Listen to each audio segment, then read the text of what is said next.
বিএনপিকে ১৭ বছরের একটি ব্যর্থ দল বলে মন্তব্য করেছেন বহিষ্কৃত সাবেক বিএনপি নেত্রী ও সংসদ সদস্য ব্যারিস্টার রুমিন ফারহানা। শুধু তাই নয়, দলটির সিনিয়র নেতাদের বিরুদ্ধেও গুরুতর অভিযোগ তুলে ক্ষোভ প্রকাশ করেন সাবেক এই বিএনপি নেত্রী। রুমিন ফারহানা খুবই বিএনপির জন্য খুবই বিব্রতকর একটা মন্তব্য করেছেন এবং বিএনপিকে ব্যর্থ দল হিসেবে তিনি ঘোষণা করেছেন। এদিকে অবশেষে প্রকাশ হয়েছে রুমিন ফারহানার সংসদ বক্তব্য। 5 মিনিট বক্তব্য দিয়ে তারেক রহমান বিএনপি দল সবার কুকর্ম প্রকাশে এনেছিল। আসসালামু আলাইকুম সম্মানিত প্রিয় দর্শক, আশা করি সকলে অনেক ভালো আছেন। দর্শক, ব্যারিস্টার রুমিন ফারহানার বিএনপির প্রতি যে কি পরিমাণ ঘৃণা জন্মেছে, দর্শক আমাদের আজকের এই ভিডিওটা দেখলেই কিন্তু আপনারা একেবারে সম্পূর্ণটা বুঝতে পারবেন। এমনকি আপনার বিশ্বাসই হবে না একজন রুমিন ফারহানা বিএনপির প্রতি এত অভিযোগ করছে। যে বিএনপির জন্য 16-17 বছর ধরে খেটেছে এই রুমিন ফারহানা, সেই রুমিন ফারহানা এখন বিএনপিকে ছুড়ে ফেলছে এবং দলের নেতৃস্থানীয় যারা রয়েছে তাদের বিরুদ্ধে অসংখ্য অভিযোগ করছে ব্যারিস্টার রুমিন ফারহানা। আর দর্শক, করবে নাই বা কেন? রুমিন ফারহানার এত আত্মত্যাগ, এত পরিশ্রম দর্শক বিএনপি কি তার মূল্য দিয়েছে? আর যার ফলে দর্শক শত ক্ষোভ থেকে এবার কিন্তু বিএনপির বিরুদ্ধে এমনকি তারেক রহমানের বিরুদ্ধে কিন্তু বিশাল বড় অভিযোগ তুলছেন ব্যারিস্টার রুমিন ফারহানা। শুধু এটাই নয়, এখন যে বিএনপি সরকার ক্ষমতায় রয়েছে সেটাও কিন্তু তোয়াক্কা করছেন না ব্যারিস্টার রুমিন ফারহানা।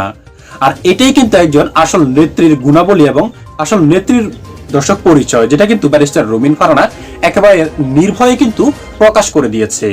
তাহলে চলুন সম্মানিত প্রিয় দর্শক, আগে আপনাকে দেখিয়ে নিয়ে আসি ব্যারিস্টার রুমিন ফারহানা বিএনপির বিরুদ্ধে কি কি অভিযোগগুলি করছে এবং কি কি বলেছে তারেক রহমানের বিরুদ্ধে, সেটা আগে আপনাদেরকে দেখিয়ে নিয়ে আসি, তারপর আরো আলোচনা করা যাবে।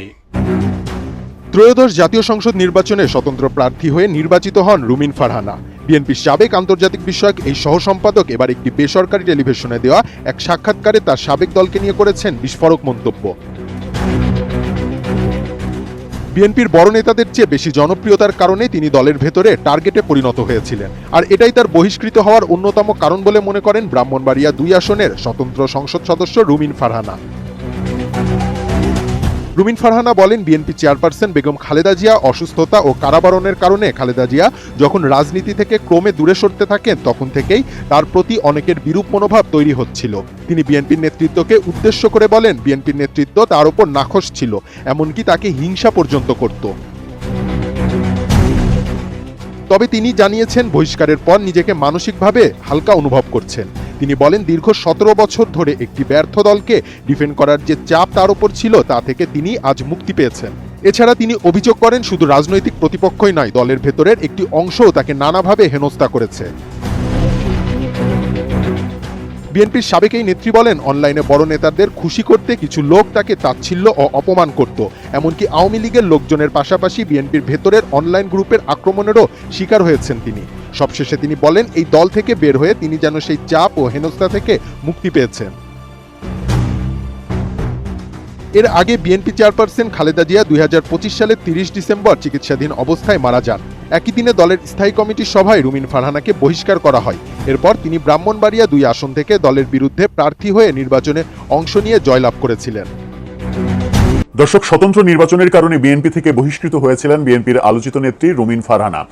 বহিষ্কৃত হওয়ার পরে তিনি স্বতন্ত্র নির্বাচন করলেন এবং বিজয় লাভ করলেন। প্রত্যাশিত ছিল তার বিজয় এবং আমরা নির্বাচনের আগেই বলেছিলাম যে রুমিন ফারহানাকে হারানো বিএনপির জোটের ওই প্রার্থীর পক্ষে সম্ভব হবে না। সেটাই হয়েছে, রুমিন ফারহানা বিজয়ী হয়েছেন। রুমিন ফারহানা সহ অন্যান্য বহিষ্কৃত নেতা যারা বিজয়ী হয়েছেন, সম্ভবত 8 জন, তারা আবার বিএনপিতে ফিরবেন কি ফিরবেন না, ফিরতে চান, এরকম নানা খবর আমরা গণমাধ্যমে দেখছি। এরই মাঝে রুমিন ফারহানা খুবই বিএনপির জন্য খুবই বিব্রতকর একটা মন্তব্য করেছেন এবং বিএনপিকে ব্যর্থ দল হিসেবে তিনি ঘোষণা করেছেন। বলেছেন, বিএনপি আওয়ামী লীগের শাসন আমলের যে চিত্র, সেই চিত্রগুলো তুলে ধরেছেন তিনি। তুলে ধরে বিএনপিকে ব্যর্থ দল হিসেবে সংজ্ঞায়িত করার চেষ্টা করেছেন।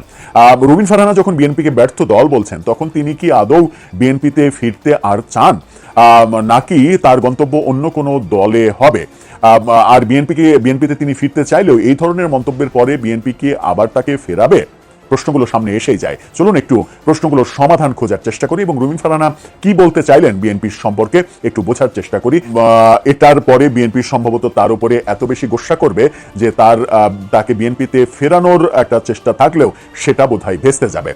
ইত্তেফাকের শিরোনামটা দেখে নিন। সেখানে বলা হচ্ছে, দীর্ঘ 17 বছর ধরে একটি ব্যর্থ দলকে ডিফেন্ড করার চাপ থেকে মুক্তি পেয়েছে রুমিন ফারহানা।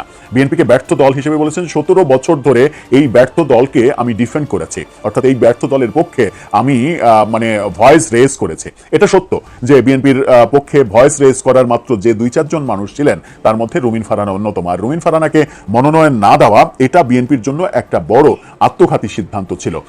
হতে পারে তারা তাদের রাজনীতি তারা ভালো বুঝেছে, তাদের ব্যাপার, সিদ্ধান্তের ব্যাপার, কিন্তু ওভারঅল আমরা যারা পর্যবেক্ষণ করি তাদের পর্যবেক্ষণে সেটাই মনে হয়েছে যে বিএনপি এইখানে একটা ভুল সিদ্ধান্ত নিয়েছিল। যাই হোক, বিএনপির বড় নেতাদের চেয়ে বেশি জনপ্রিয়তার কারণেই দলের ভেতরে টার্গেটে পরিণত হয়েছিলেন এবং এতেই তার বহিষ্কৃত হওয়ার অন্যতম কারণ বলে মনে করেন ব্রাহ্মণবাড়িয়া 2 আসনের স্বতন্ত্র সংসদ সদস্য রুমিন ফারহানা। বড় নেতাদের চাইতেও জনপ্রিয় হয়ে যাওয়া এটাই কাল হয়েছিল, এই কারণেই তাকে সরিয়ে দেওয়ার একটা চেষ্টা হয়েছিল বিএনপি নেতাদের পক্ষ থেকে। এরকম ভয়াবহ মন্তব্য তিনি করছেন।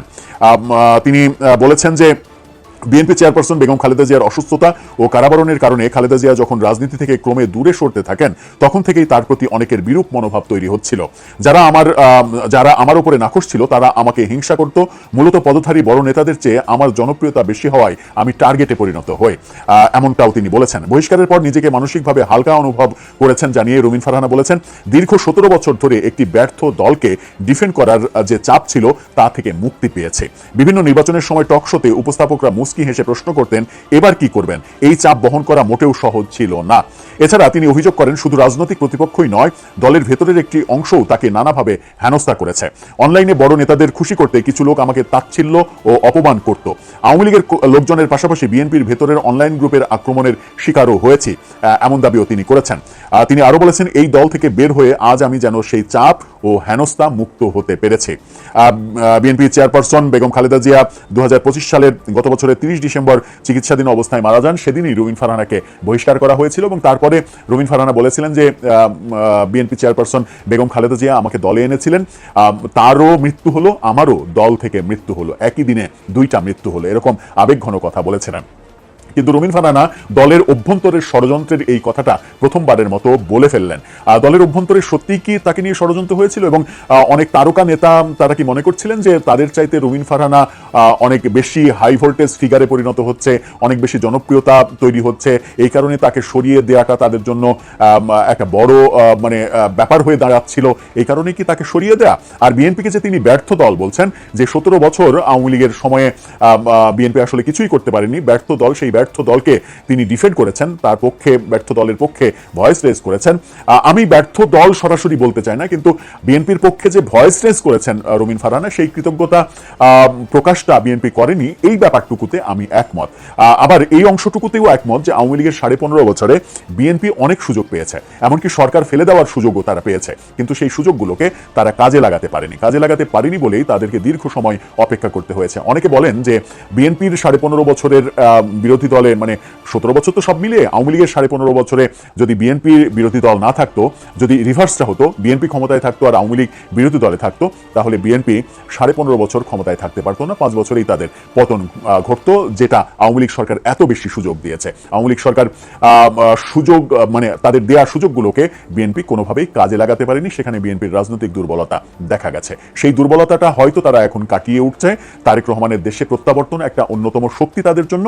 এখন দেখার বিষয় তারা কতটা সবল হয়ে রাষ্ট্র পরিচালনা করে, আর রুমিন ফারহানারা আদৌ দলে ফিরতে আর পারেন কিনা।